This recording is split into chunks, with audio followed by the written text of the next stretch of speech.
বঙ্গোপসাগরে সৃষ্টি হওয়া নিম্নচাপের প্রভাবে কিন্তু সমুদ্র এই মুহূর্তে উত্তাল রয়েছে এবং এই ধারা কিন্তু গত 2 থেকে 3 দিন ধরে অব্যাহত রয়েছে। প্রথমে লঘুচাপের পরে নিম্নচাপে পরিণত হয়েছে এটি, এবং নিম্নচাপের প্রভাবে কিন্তু বঙ্গোপসাগর উত্তাল রয়েছে এবং জোয়ারের পানি এর সাথে কিন্তু স্বাভাবিকভাবে পানি বৃদ্ধি পাচ্ছে এবং নদ নদীর পানিও কিন্তু বৃদ্ধি পাচ্ছে এবং স্বাভাবিকভাবে যে বৃষ্টি হচ্ছে সেই বৃষ্টিও কিন্তু অতিমাত্রায় হওয়ার কারণে স্বাভাবিকের থেকে সব জায়গায় কিন্তু পানি বেড়েছে। আপনাদেরকে যদি একটু দেখানোর চেষ্টা করি, আমি এই মুহূর্তে রয়েছি কুয়াকাটা সমুদ্র সৈকতের পাশে একটা আবাসিক হোটেল ছাদ থেকে আপনাদের কুয়াকাটা সমুদ্র দেখানোর চেষ্টা করছি। দর্শক, সমুদ্র কিন্তু এই মুহূর্তে ভাটা চলছে। দুপুর 2টার দিকে জোয়ার শেষ হয়েছে, কিন্তু জোয়ারের সময় আমরা দেখি কুয়াকাটা সৈকতের বীজ কিন্তু অনেকটা বড় হয়ে যায়, কিন্তু এখন এই মুহূর্তে পুরোপুরি ভাটা চললেও সমুদ্রে কিন্তু পানির তীব্রতা একটু বেড়েছে এবং জোয়ারের যে চিত্রটি আমরা দেখতে পাই, স্বাভাবিকভাবে যে সমুদ্রে যে জোয়ারটি থাকে সেই জোয়ারের চিত্র কিন্তু আমরা ভাটার সময় উপলব্ধি করতে পারছি। জোয়ারের সময় যদিও বিচে ভাটার সময় যদিও বিচে অনেক বড় একটি জায়গা হয় চলার জন্য বা পর্যটকদের ঘোরার জন্য, সেই জায়গাটি কিন্তু বিচে এই মুহূর্তে তেমন একটি নেই। তার মানে বোঝাই যাচ্ছে যে পানির উচ্চতা এবং তীব্রতা কিছুটা বেড়েছে এবং সমুদ্রে যে ঢেউয়ের ভাটার সময় যে ঢেউ, এরকম ভাটার সময় মতো ঢেউ হয় না, এরকম ঢেউ হয় জোয়ারের সময়। সেই বিষয়টি আপনাদেরকে যদি দেখাচ্ছি। এবং বৃষ্টি এই মুহূর্তে যদিও বৃষ্টি নেই, কিন্তু পুরো আকাশ কিন্তু মেঘাচ্ছন্ন হয়ে রয়েছে এবং পর্যায়ক্রমে ধাপে ধাপে কিন্তু বৃষ্টি হচ্ছে। আমরা গত 2 দিন ধরে দেখছি ভারী বর্ষণ হচ্ছে এবং বাতাসের তীব্রতা কখনো বেশি কখনো কম কিন্তু অব্যাহত রয়েছে। আসলে এই আবহাওয়া কিন্তু গত 2 দিন ধরে এরকম চলছে এবং আজকে আবহাওয়া অফিসের দেওয়া সর্বশেষ তথ্য মতে আবহাওয়া অফিস আমাদেরকে যেমনটা জানিয়েছেন যে আজকে প্রতিদিন কিন্তু বিকাল 3টায় আবহাওয়া অফিসের একটি বার্তা দেওয়া থাকে এবং আজকেও আবহাওয়া অফিসের দেওয়া যে 3 নম্বর সতর্কতা সংকেত জারি করেছে সেটি কিন্তু আজকেও অব্যাহত রেখেছে এবং নদী বন্দর সমূহকে যে 1 নম্বর সতর্কতা সংকেত জারি করেছিল সেটিও কিন্তু অব্যাহত রেখেছে।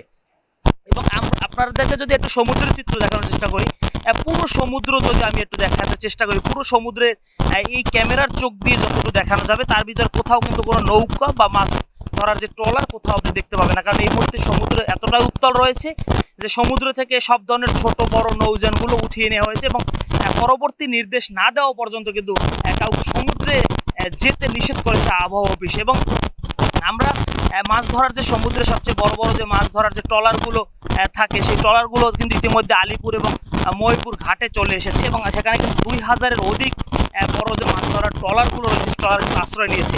আমরা কথা বলেছি ট্রলারদের জেলেদের সঙ্গে এবং মৎস্য ব্যবসায়ীদের সঙ্গে, তারা যেমনটা আমাদেরকে জানিয়েছেন যে গত 2 দিনের আবহাওয়া এতটাই খারাপ হয়েছে, সমুদ্র এতটাই উত্তাল রয়েছে যে সমুদ্রে আসলে ট্রলার নিয়ে টিকে থাকা মোটেই সম্ভব না, এই জন্য তারা ঘাটে চলে এসেছে এবং অধিকাংশ ট্রলারই কিন্তু মাছবিহীন ঘাটে চলে এসেছে।